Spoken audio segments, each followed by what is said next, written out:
Absuelto na si Kawhi Leonard dahil walang nakitang solidong ebidensya ang NBA na gumamit ng tinatawag na funneled money si Ballmer para bayaran si Daklo under the table. Ibig sabihin lang nito mga idol, walang salary cap circumvention na naganap. At alam nyo ba kung ano ang pinakamalaking epekto nito? Ang matagal nang nakahold na blockbuster trade sa pagitan ng LA Clippers at Toronto Raptors ay tuloy na. Successful na ang transaksyon at malaya na si Kawhi na maging pake pabalik sa lugar na kung saan siya naging pambansang bayani. Dahil sa pag-clear kay Steve Ballmer at sa kawalan ng parusa na pwedeng sumira sa kontrata, ang lahat ng atensyon ngayon ay nakatutok na sa napakalaking epekto nito sa court mga idol. Tuloy na ang isa sa pinakamalaking trade ngayong taon. Well, matatandaan na noong June 30, 2026 nagkasundo na ang LA Clippers at Toronto Raptors sa isang napakalaking deal. Ipapalit ng Clippers si Kawhi Leonard patungong Raptors kapalit ni na Brandon Ingram, ang young sharpshooter na si Grady Dick at ilang mahalagang draft picks. Na-hold lang ang napakalaking trade na ito dahil nag-aalangan ng Raptors management. Siyempre, sino ba naman ang gustong kumuha ng player na iniimbestigahan ng liga? Natakot ang Toronto na baka kung ituloy nila ang trade, biglang maglabas ng hatol ang NBA na i-void o kanselahin ang kontrata ni Kawhi o kaya naman ipatawan nito na mahabang suspension dahil sa issue ng Clippers. Sila ang sasalo ng problema na hindi naman nila ginawa. Pero ngayon malinaw na mga idol, babalik na ang nag-iisang manlalaro na nagbigay sa kanila ng kauna-unahang NBA Championship noong 2019. Makakasama na ni Kawhi ang bagong henerasyon ng Raptors at magdadala siya ng championship pedigree na kailangan ng prangkisa. Sa kabilang banda naman, panalo na rin ang Clippers mga idol. Makakakuha sila ng isang proven scorer at all-star caliber wing tulad ni Brandon Ingram na papasok sa kanyang prime. Kasama pa dyan ang potensyal na maging elite floor spacer na si Grady Dick. Higit sa lahat, makakasimula ulit ang Clippers ng bagong kabanata.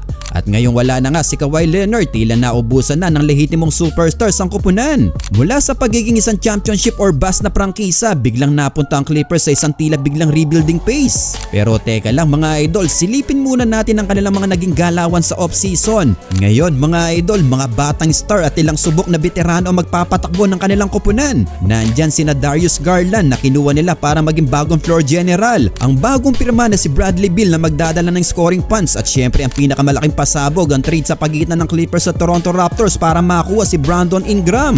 Isang rebuilding team ang makikipagsalpukan sa Wild Wild West. Pero ang malaking tanong mga idol, kakayanin ba nila ngayong taon? Sino-sino ang kanilang mga posibleng starter? Gaano kalalim ang kanilang bench at uubra ba ang bagong timpla na ito sa ilalim ng matinding kompetisyon? Well, matapos na naging malawakang revamp ng roster, asahan natin na magbabago rin ang atake ng Clippers mga idol.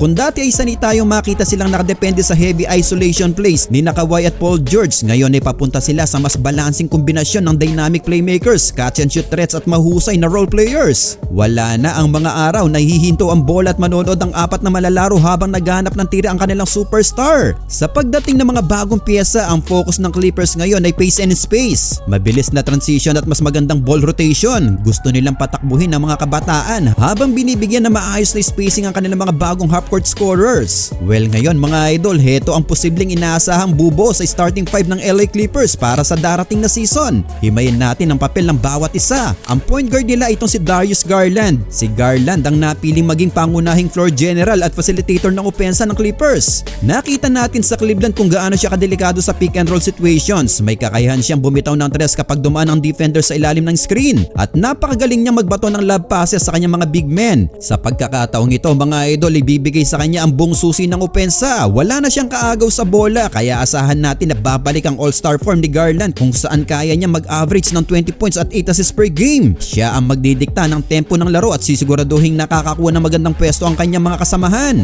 Shooting guard nila itong si Keaton Wagler. Ito ang isa sa pinakakaabang-abang, ang kanilang 2026 top 5 rookies pick na si Keaton Wagler. Hindi na siya paghihintayin pa sa bench mga idol, ipinapakita agad ng coaching staff ang tiwala sa bata kaya handa na siyang isalang agad bilang starter. Bakit? Dahil nagpakita siya ng matinding gilas noong nakaraang Summer League mga idol. Si Wagler ay isang prototype modernong 3-and-D wing pero may potensyal na maging masigit pa roon. Ang kanyang kakayahang dumepensa sa point of attack at tumira ng catch and shoot threes ang magbibigay ng perpektong balanse sa tabi ng ball dominant guard tulad ni Garland. Ang kanyang haba at athletic ability ay magiging sakit ng ulo para sa mga opposing guards. Sa small forward naman ay itong si Brandon Ingram. Kompleto na ang trade mula sa Raptors at siguradong papasok bilang undisputed starter at main weapon itong si Brandon Ingram. Siya ang magiging pangunahing isolation isolation scorer at go-to guy ng koponan kapag bumagal ang laro at kailangan ng sure basket. Kilala si Ingram sa kanyang mala Kevin Durant na laro, matangkad na wing, may mahabang wingspan at kayang-kayang pumukol mula sa midrange kahit may nakataas na kamay ang defender. Bukod sa scoring, nag-improve na rin ng gusto ang playmaking ni Ingram nitong mga nakaraang taon. Siya ang magsisilbing safety net ng Clippers. Kapag pumalya ang set play, ibigay mo lang ang bola kay Ingram at kaya niyang gumawa ng sarili niyang tira. Sa power forward spot naman, nandyan si Rui Hachimura na kinuha upang magbigay ng physical presence. Ang laro ni Rui ay bumagay sa modernong NBA. Hindi lang siya basta bruiser sa loob, na-develop na niya ang kanyang 3-point shooting lalo na sa mga corner spots. At napaka-efficient niya sa baseline cuts. Magbibigay siya ng rebounding at maasahang midrange scoring kapag nag-collapse ang depensa kay Ingram o Garland. Ang pagiging versatile defender din ni Rui ay mahalaga dahil kaya niya makipagpisikalan sa malalaking forwards ng Western Conference. At ang kanilang sentro ay itong si Brook Lopez. Kahit puro kabataan ng core, kailangan mo pa rin na matibay na haligi mga idol. At dyan papasok si Brook Lopez, isang veteranong rim protector. Kilala si Lopez sa kanyang matalinong drop coverage kahit hindi na siya kasing bilis ng dati. Ang kanyang timing sa pag-block ng shots at pag-alter ng mga tira sa paint ay elite pa rin. Pero ang pinakamalaking maiambag niya sa kupunang ito ay ang kanyang spacing. Ang kakayahan niya mag-stretch ng floor gamit ng kanyang 3-point shooting ay magbubukas na maluwag na driving lanes para kina Garland, Ingram at Wagler. Imbes na bumara siya sa loob, hihilahin niya ang shot blocker ng kalaban palabas ng perimeter. Ngayon, gaano naman kalalim ang kanilang bench mga idol? Sinasabi ng ilan na mahina na ang Clippers, pero kung susuriin nating mabuti mga idol, masasabing katamtaman hanggang malalim ang lineup nila ngayon. Bagamat nawalan sila ng mga generational superstars, napalitan naman ito ng mga maasahang bench players at mga batang uhaw patunayan ng kanilang sarili. Ano ba ang may bubuga ng Clippers second unit? Well, kapag nagpapahinga ang mga starter, papasok ang tinatawag na lang defensive unit. Sa pagpasok ni na Chris Dunn at Derrick Jones Jr., hindi basta-bastang mapupunasan ng Clippers sa depensa. Si Chris Dunn ay kilala bilang isa sa pinakamahigpit na on-ball perimeter defender sa liga. Kaya niyang guluhin ang mga point guard ng kalaban at manggipit sa full court. Sa kabilang banda, si Derrick Jones Jr. naman ay nagdadala ng elite athleticism. Kaya niyang sumabay sa mabilis na mga wing players at magbigay ng mga highlight reel blocks. Ang muling pagpirma naman ni Bradley Beal sa isang 2-year deal ay isang napakagandang move para sa front office. Oo mga idol, hindi na ito yung Bradley Beal na nag-average ng 30 points per game sa Washington Wizards. Pero bilang isang leader at scorer mula sa bench, sobrang overqualified niya para sa role na ito mga idol.